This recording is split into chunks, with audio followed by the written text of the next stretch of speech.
Bonjour à tous et à toutes. Je suis joyeux ce matin de vous voir et pour vous dire, c'est la première fois que je viens à l'église de Tours. Donc, au fil des années, j'ai beaucoup d'amis qui ont passé par cette église, beaucoup d'amis missionnaires qui sont passés ici, mais j'ai jamais eu l'occasion de venir. Donc, joyeux d'être avec vous.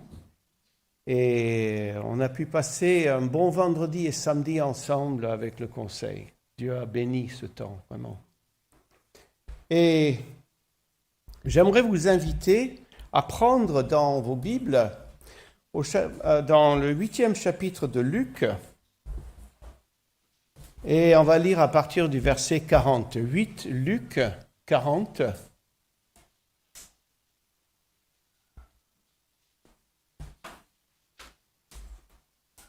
Alors, si on donnait un titre à ce message, on dirait « Nous sommes toujours au milieu de notre histoire ».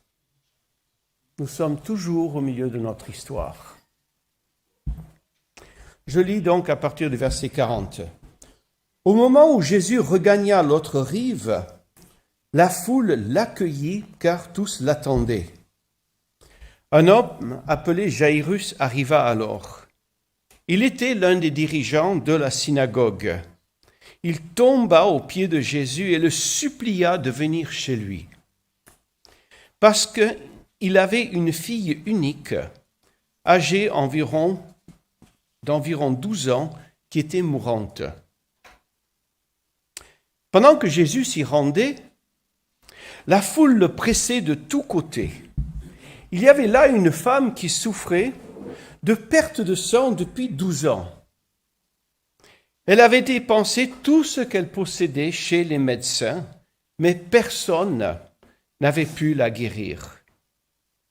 Elle s'approcha de Jésus par derrière et toucha le bord de son vêtement. Aussitôt, sa perte de sang s'arrêta. Jésus demanda « Qui m'a touché ?» Tous niaient l'avoir fait. Et Pierre dit, « Maître, la foule t'entoure et te presse de tous côtés. » Mais Jésus dit, « Quelqu'un m'a touché, car j'ai senti qu'une force était sortie de moi. »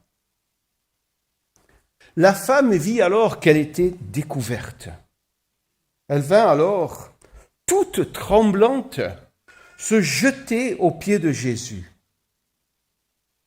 Elle lui raconta, devant tout le monde, pourquoi elle l'avait touché et comment elle avait été guérie immédiatement.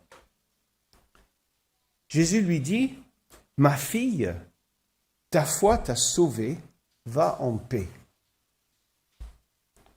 Comme Jésus parlait encore, quelqu'un vient de la maison du dirigeant de la synagogue et dit à celui-ci, « Ta fille est morte. Ne dérange plus le maître. » Mais Jésus l'entendit et dit à Jairus, le responsable de la synagogue, « N'aie pas peur, crois seulement et elle sera sauvée. » Lorsqu'il fut arrivé à la maison, il ne laissa personne entrer avec lui sauf Pierre, Jean et Jacques et le père et la mère de la fille. Tous pleuraient et se lamentaient à cause de celle-ci. Alors Jésus dit, « Ne pleurez pas. Elle n'est pas morte, elle dort. » Mais ils se moquaient de lui car il savait qu'elle était morte. Cependant, Jésus la prit par la main et dit d'une voix forte, « Jeune fille, lève-toi. » Elle revint à la vie et se leva aussitôt. Jésus leur ordonna de lui donner à manger. Ses parents furent frappés de stupeur. Mais Jésus leur recommanda de ne dire à personne ce qui s'était passé. Cette histoire de Jésus nous est raconté dans 3 évangiles, Matthieu, Marc et Luc. Et dans cette histoire, il y a un chiffre bizarre qui apparaît, 12. On retrouve cette concomitance de 12 années entre une jeune fille qui a 12 ans et une femme qui souffre depuis 12 ans. Et on peut imaginer pour cette dame, cette femme, 12 années non seulement de souffrance physique, mais à cause de sa perte de sang, elle était rituellement impure, c'est-à-dire elle n'avait pas accès à la synagogue. Elle n'avait pas accès à la communauté de vie avec les autres. Personne ne pouvait la toucher, car si elle était touchée, eux étaient souillés aussi. Imaginez 12 ans sans être touché par quelqu'un. Imaginez 12 ans où vous êtes dans la rue et quand on vous voit, on passe de l'autre côté de la rue pour s'éloigner de vous. Mais aussi 12 ans exclus de la synagogue. C'était une pratique avec ce type de conditions physiques, de perte de sang, que exclu de la synagogue pendant 12 ans. Même peut-être de sa famille. Le texte ne nous dit pas ça, mais le texte nous dit bien 12 ans. Mais ensuite, le texte donne aussi 12 autres années de vécu. Et là, c'est le total contraire. C'est 12 années de joie. Une petite fille qui est la fille unique. On pense que c'était le dirigeant, le président de la synagogue, cet homme. Donc quelqu'un, lorsque tout le monde dans le village voyait la petite fille, il dit bonjour, tout le monde lui parlait. C'était la chouchou de tout le monde, la fille unique du responsable de la synagogue.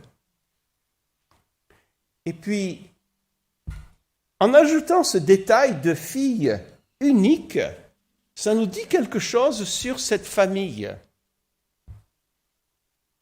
Peut-être qu'ils voulaient plus d'enfants, mais ils avaient une fille unique. Donc cette fille unique était vraiment spéciale.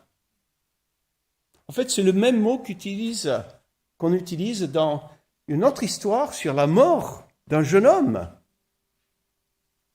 où c'était le fils unique de la maman. Unique.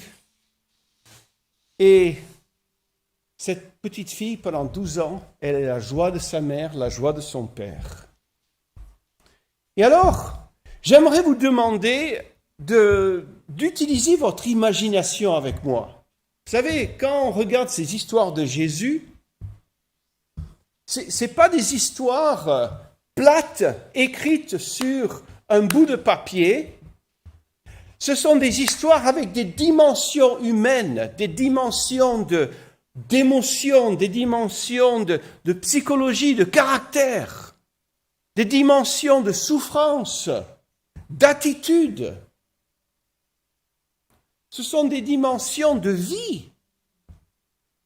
Pour vraiment vous mettre dans cette histoire, je vous demanderai d'accepter de vous placer dans l'histoire comme des témoins qui ne connaissent pas la fin de l'histoire. D'accord ?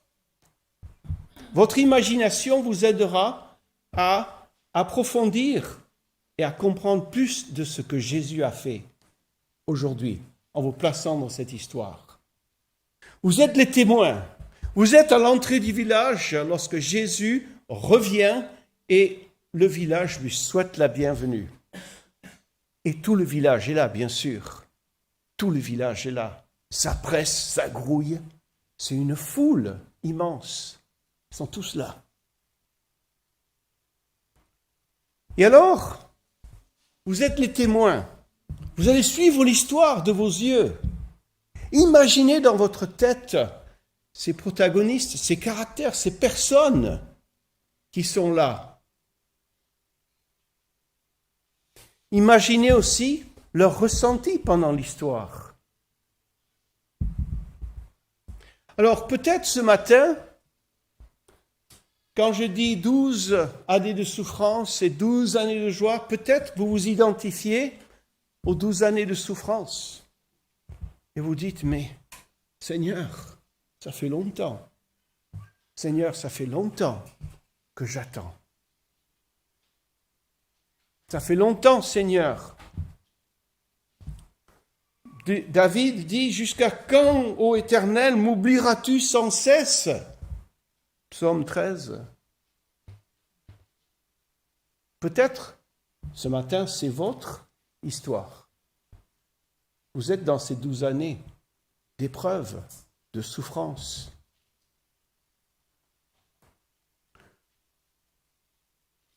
Ou alors vous vous identifiez avec les 12 années de joie de cette famille. Mais tous deux vont être confrontés à la souffrance. Et pourquoi je parle de la souffrance? Parce que je pense qu'en tant que disciples du Christ, nous avons besoin d'apprendre à vivre avec la souffrance. J'ai eu le privilège d'être servir dans un pays, par exemple, où on tue les chrétiens parce qu'ils sont chrétiens, en Afghanistan.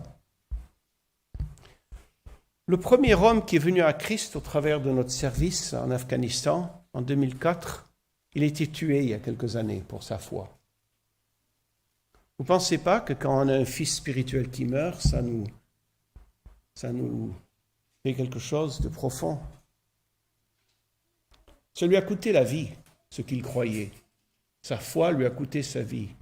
Et je pourrais multiplier cette histoire par des milliers pour l'Afghanistan actuellement. C'est le pays le plus dangereux au monde pour les chrétiens. Depuis que le Taliban est au pouvoir, c'est encore pire. Mais juste un petit témoignage pour vous dire quelque chose qui se passe. L'Église explose en même temps. L'économie de Dieu ne marche pas comme l'économie du monde du tout. J'ai reçu un mail de là-bas, une jeune fille de 16-17 ans qui s'est convertie. Elle a amené au Seigneur Jésus-Christ ses sœurs et leur mari. Ensuite, ils font le culte à la maison avec les parents qui ne sont pas encore chrétiens, mais qui le seront bientôt. Et elle a dit, je suis heureuse parce qu'il y a quelqu'un d'autre qui a soif de connaître Jésus. Ça, c'est au milieu de la persécution. La souffrance, mes amis, on a besoin de s'habituer. La vie facile, je vous dis franchement, c'est que dans l'Occident qu'on l'a facile.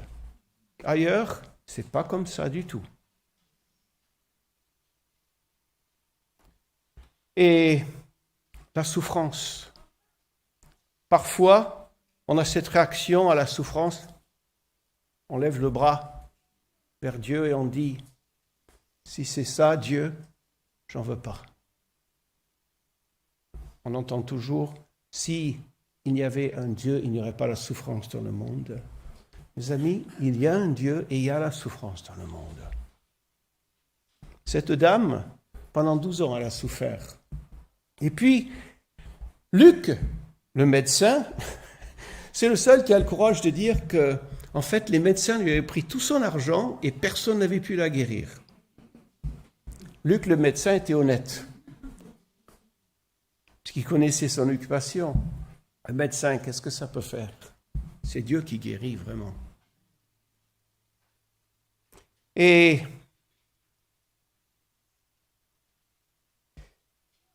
en préparant le message, j'ai retrouvé une narration de cette histoire.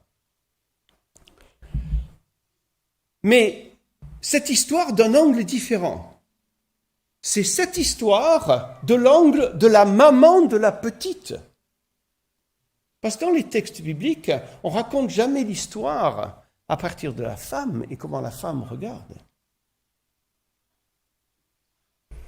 Et j'aimerais juste vous lire quelques phrases de cette narration parce que ça nous ouvre le texte un peu plus.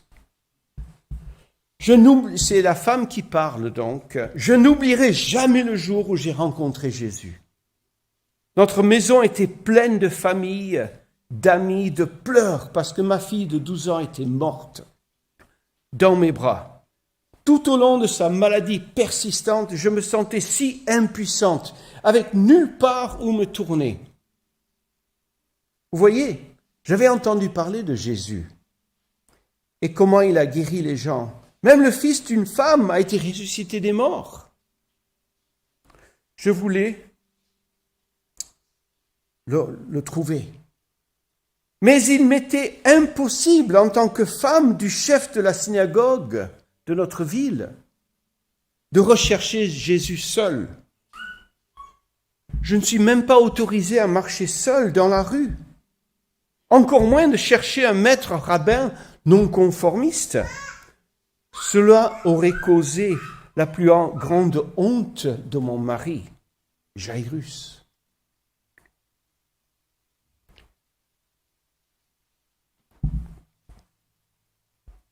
Mais Dieu avait prévu quelque chose ce jour-là pour cette ville et pour ces deux familles représentées par ces deux filles de Dieu, les deux filles.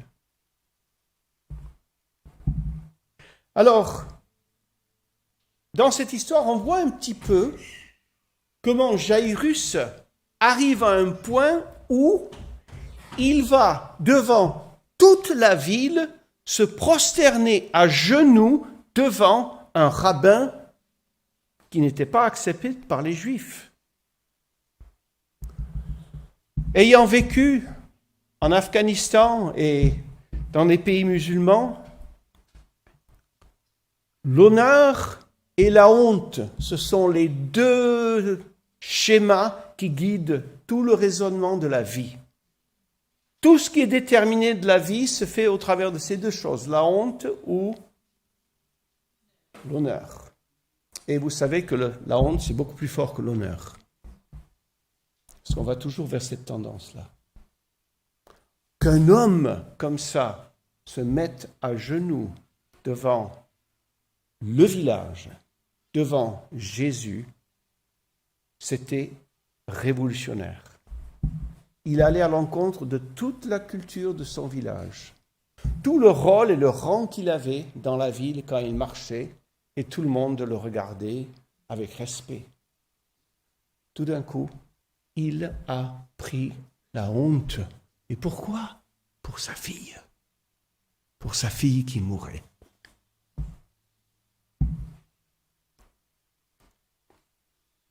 Donc, on voit Jairus. À l'entrée, c'est le premier qui voit Jésus et c'est le premier qui va à l'encontre de Jésus. Et tout de suite, Jairus va dire à Jésus, « Ma fille est en train de mourir. Est-ce que tu peux venir chez moi ?» Encore une révolution dans le village. Le maître de la synagogue qui va accueillir chez lui le rabbin que les Juifs sont contre. Vous savez le risque qu'il a pris, cet homme ? Il a risqué toute sa vie, toute sa réputation, tout le respect que lui donnait le village. Il a tout risqué ce jour-là. Et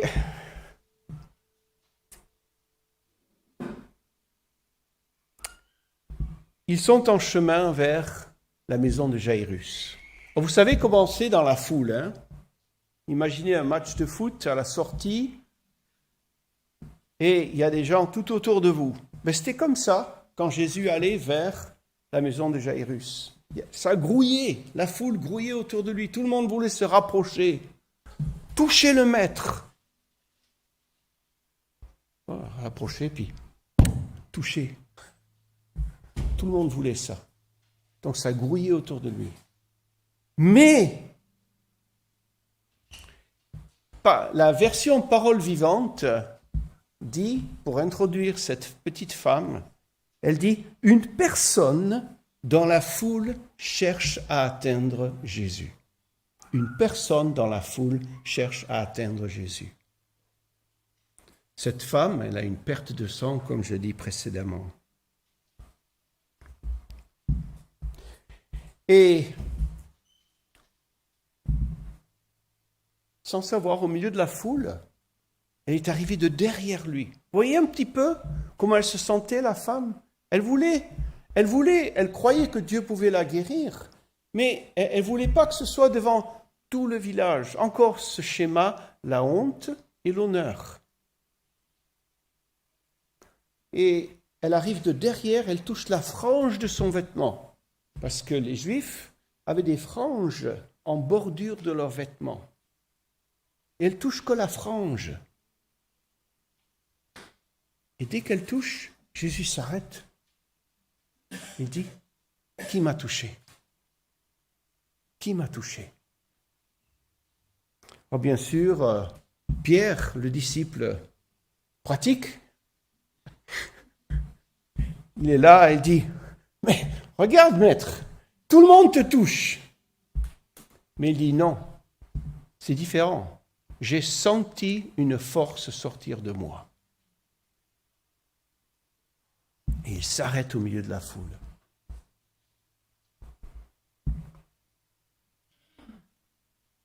Et alors,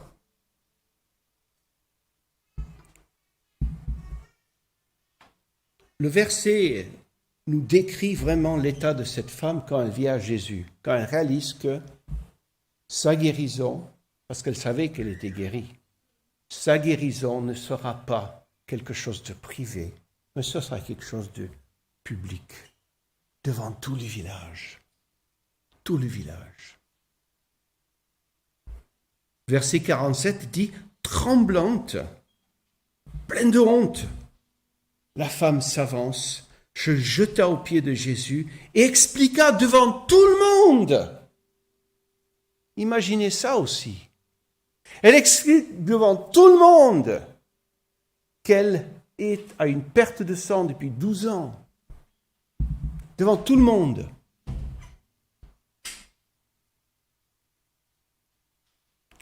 Mais aussi, elle dit devant tout le monde, dès que je touchais la frange de son vêtement, j'ai senti la perte de sang s'arrêter.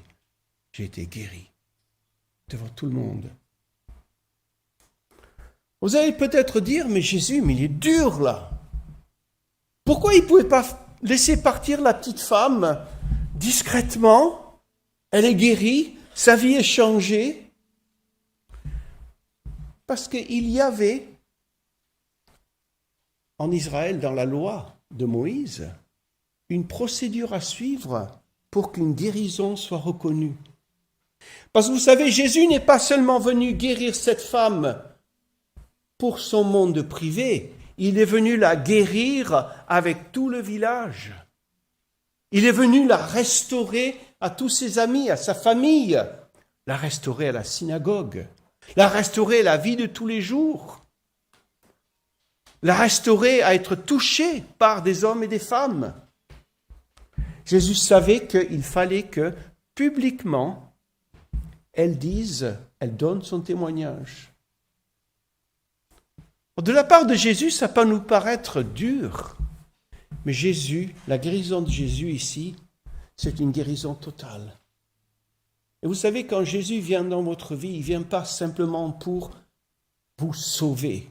En fait, il vient pour changer tout ce qu'il y a dans votre vie, et même il vient changer l'environnement qui est autour de vous aussi, au travers de sa puissance qui agit au travers de vous. Le salut, c'est individuel, mais il a des répercussions communautaires, toujours. Il va vers l'extérieur, toujours. Dieu agit comme ça. Et cette petite femme, elle est obligée de raconter son histoire. Mais la conséquence, c'est qu'elle sera restaurée à la communauté. Elle sera restaurée dans les relations humaines qu'elle n'a pas depuis 12 ans. Elle se souviendra du jour où Jésus est venu dans son village.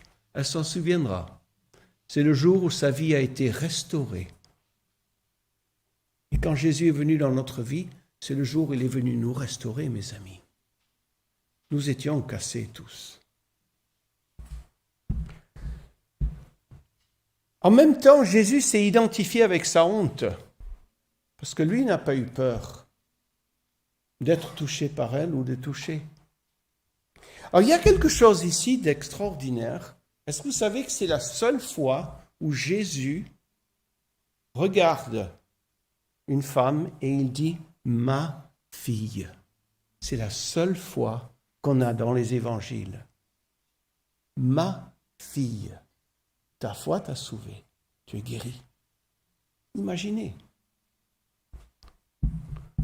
la guérison dans son âme de Jésus qui dit « ma fille ». C'est comme si Dieu parlait « ma fille, ta foi t'a sauvé ». Et non seulement elle est restaurée physiquement, mais il restaure émotionnellement aussi. Mais revenons à la scène. Parce que ce qu'on a oublié, c'est que pendant que Jésus est en train de parler demander à Pierre qui l'a touché, pendant qu'il est en train de parler avec la femme, il y a le père Jairus qui est là, juste à côté, et lui, il est désespéré. Vous savez pourquoi? Sa fille est en train de mourir. Alors, j'ai une fille. Bon, elle a 35 ans maintenant. Elle attend son deuxième bébé entre le 15 et le 18 septembre. Donc, mais c'est toujours ma petite fille. Hein. Vous savez, les papas et leurs filles, c'est quelque chose. Et je comprends ce père. Comment? Le récit ne nous donne pas ce qui s'est passé dans sa tête. Mais en tant que père, je suis là. Moi, j'étais à l'heure, Seigneur. J'étais à l'heure. J'étais le premier à demander que tu viennes chez moi. Et celle-là, elle arrive, l'intrus, elle n'est même pas malade à mort en plus. C'est pas fatal ce qu'elle avait.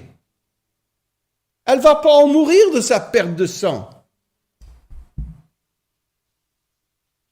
Imaginez Jairus en train de dire, mais Seigneur, où est la justice là?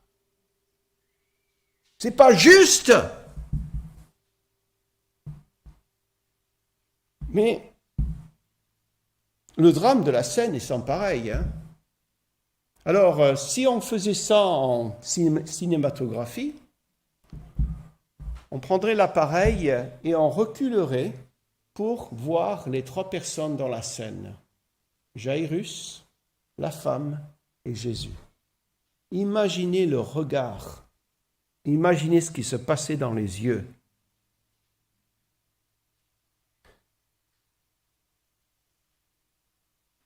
Parce que, en même temps que Jésus est en train de dire « Ma fille, tu es guérie, ta foi t'a sauvée », en même temps, quelqu'un arrive de la maison pour dire « Ta fille est morte. C'est plus la peine que le maître vienne. » Imaginez là, en même temps. En tant que papa, ça vous remue les tripes, ça. Et on peut imaginer le père, peut-être indigné en lui. Puis, peut-être aussi, la femme qui se dit, mais pourquoi je l'ai arrêté? Pourquoi je l'ai arrêté dans la foule? Moi, je ne voulais pas qu'il s'arrête. Je voulais simplement toucher la frange et puis partir. Maintenant, la fille, elle est morte. Et c'est de ma faute. Vous savez, ce sont les choses que les gens se disent. Hein. Quand les choses arrivent. Et imaginez cette scène, Jésus, Jairus et cette femme. L'appareil, la caméra est fixée sur les trois et vous voyez ces trois personnes. Il y en a deux qui se posent des tas de questions, qui se font des remontrances, qui disent pourquoi c'est arrivé, et il y en a un qui sait ce qui va arriver, Jésus. Au milieu de cela, il y a Jésus qui sait ce qui va arriver.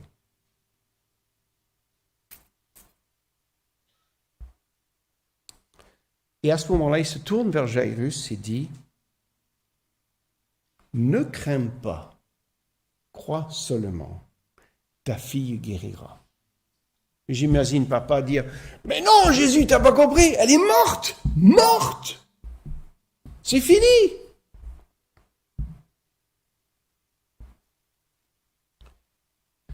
Mais quand les choses arrivent dans notre vie, quand nous passons par la souffrance, souvent nous ne comprenons pas ce qui est en train d'arriver. Ce que nous voyons, c'est notre souffrance, notre perte, ce que nous avons perdu. Nous voyons comment nous ressentons les choses. Nous ressentons cette dépression, ce découragement à l'intérieur. Mais nous ne comprenons pas toujours la grande image de ce que Dieu est en train de faire. L'intention de Dieu sur toute l'histoire, qu'est-ce qu'il est en train de faire? C'est pour ça que le titre de ces messages, c'est « Je suis toujours au milieu de mon histoire ». Vous savez, il y a des sujets de prière qui me sont chers depuis des années. Et je prie toujours pour la réponse de ces prières. Je suis toujours au milieu de l'histoire pour beaucoup de sujets de prière. Des sujets que j'attends depuis des années à ce que Dieu réponde. Je ne sais pas quand, mais Dieu m'appelle à rester fidèle et à persévérer. Ne crains pas, crois seulement, ta fille guérira.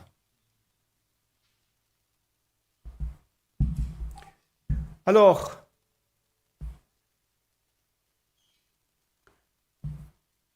ce que je vois aussi dans cette histoire, c'est la souveraineté de Dieu au travail. Ce Dieu souverain qui envoie Jésus à ce village juste le jour où la fille allait mourir. Et juste le jour où cette petite dame a eu le courage, finalement, d'aller au milieu de la foule, parce qu'elle n'aime pas les foules. On l'exclut toujours, on ne veut pas d'elle. Le courage d'aller toucher la frange du vêtement. Juste ce jour-là, c'est Jésus qui arrive dans la ville. Souvent, au milieu de notre souffrance, Dieu est à l'œuvre en train de faire quelque chose de beaucoup plus grand qu'on peut imaginer. Il est en train d'accomplir sa volonté à une échelle que vous ne pouvez pas encore mesurer, frères et sœurs. Si vous êtes au milieu de votre histoire, comme moi, on ne peut pas mesurer ce que Dieu va faire, comment Dieu va répondre, mais il va répondre. Et, vous savez, on a toujours des questions avec la chronologie de Dieu. Mais ce que Dieu nous appelle à faire, c'est lui faire confiance. Apprendre à lui faire confiance. Même quand on ne comprend pas du tout. J'étais professeur dans un centre de formation d'étudiants pour le ministère. Et je venais de donner l'examen final pour les sectes et les religions. C'est le cours que je donnais pour les étudiants pour cette année-là. Je venais de donner l'examen final et je reçois un coup de fil d'entre médecins. Juste avant de donner l'examen, j'avais déposé ma femme à l'hôpital du Puy-en-Velay parce que c'était notre 3e enfant qui allait naître par césarienne. Donc, elle était à l'hôpital, tout allait bien, une grossesse en pleine santé. Et j'ai terminé l'examen et il me téléphone, il me dit « Philippe, il faut que vous veniez tout de suite. Vous avez perdu votre enfant. » C'était juste avant la césarienne. Et quand ça arrive, on s'effondre par terre. Et puis, par la grâce de Dieu, j'ai pu dire quelque chose qui a fait une grande différence dans ma vie, je vous dirais. J'ai pensé à Job. Que le Seigneur donne ou qu'il prenne, je bénirai le Seigneur. J'ai dit, Seigneur, je vais te bénir. Je ne comprends pas ce que tu fais là. Je ne comprends pas. Mais aide-moi à ne pas être en colère avec toi. Aide-moi à ne pas être amer. Aide-moi.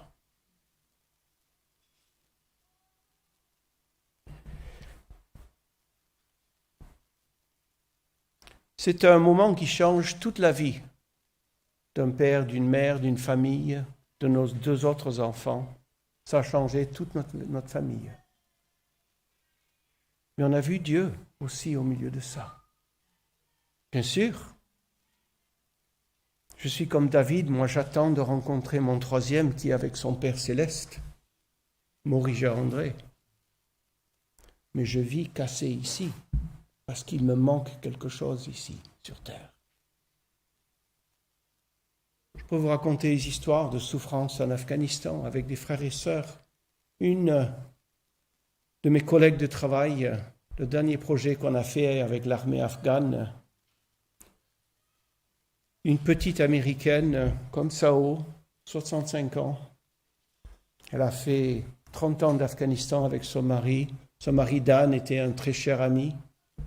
Il est tué par le Taliban. Un jour, on a perdu 10 missionnaires, mois d'août 2010. Et cette petite Séa, qui était notre chère amie, avec ma femme, on a vécu 2 années avec elle après. On a vécu le deuil ensemble. On a pleuré ensemble. On a l'impression d'être cassés. Mais vous savez, au milieu de cette cassure, vous savez ce qui arrive ? Dieu fait quelque chose en nous qui est encore plus profond. Dieu se révèle à nous d'une manière que on ne comprenait pas avant. On découvre les profondeurs de Dieu qu'on n'a pas encore sondées. Un jour, j'ai demandé à cette petite dame, Céa, j'ai dit, Céa, comment tu fais tous les jours en te réveillant? Elle me dit, Philippe, je prie tous les matins. Je pardonne à ceux qui ont tué mon mari. Je veux que tu les bénisses, Dieu. Et je demande à Dieu son aide tous les matins. C'est encore notre ami, frères et sœurs. On se téléphone quelques fois par année. Maintenant, elle a 80 ans. Une fidèle serviteur du Seigneur. La souffrance, ce que cette petite dame a vécu avec ses 12 années, on ne sait pas qu'est-ce qu'elle est devenue après. Ce n'est pas dans le texte. La souffrance, ça peut nous attirer vers Dieu ou on peut laisser la souffrance nous éloigner de Dieu. Frères et sœurs, Dieu est fidèle. Il est fidèle. Il est souverain. Je vous dirais, je ne comprends pas toujours pourquoi Dieu fait comme il fait les choses. Je ne comprends pas toujours. Je peux aller dans les histoires de famille avec nos enfants. Mais ce que je sais, c'est que Dieu est souverain et il m'aime et il a un but qui est beaucoup plus grand que je peux imaginer. Et pour cette dame, pour terminer ce matin, pour cette dame, Jésus ne voulait pas guérir une petite fille, il voulait ressusciter une petite fille des morts. Vous voyez, c'est pas guérir. Il voulait ressusciter une petite fille des morts. C'est ce que Dieu voulait ce jour-là dans ce village en Israël. C'est aller au-delà de tout ce qu'on peut imaginer. Mais ça n'a coûté cher pour le papa et la maman qui ont traversé ça, qui ont attendu. Les amis, nous sommes toujours dans notre histoire. Nous sommes toujours dans les moments des questionnements, tout ça. Faites confiance à Dieu. je vous exhorte, je vous encourage, faites confiance en ce Dieu qui vous aime. Et ses plans vont bien au-delà de tout ce que vous pouvez imaginer de ce qu'il va faire. Bien qu'on ne comprenne pas aujourd'hui, l'avenir nous montrera ce qu'il a fait. Amen.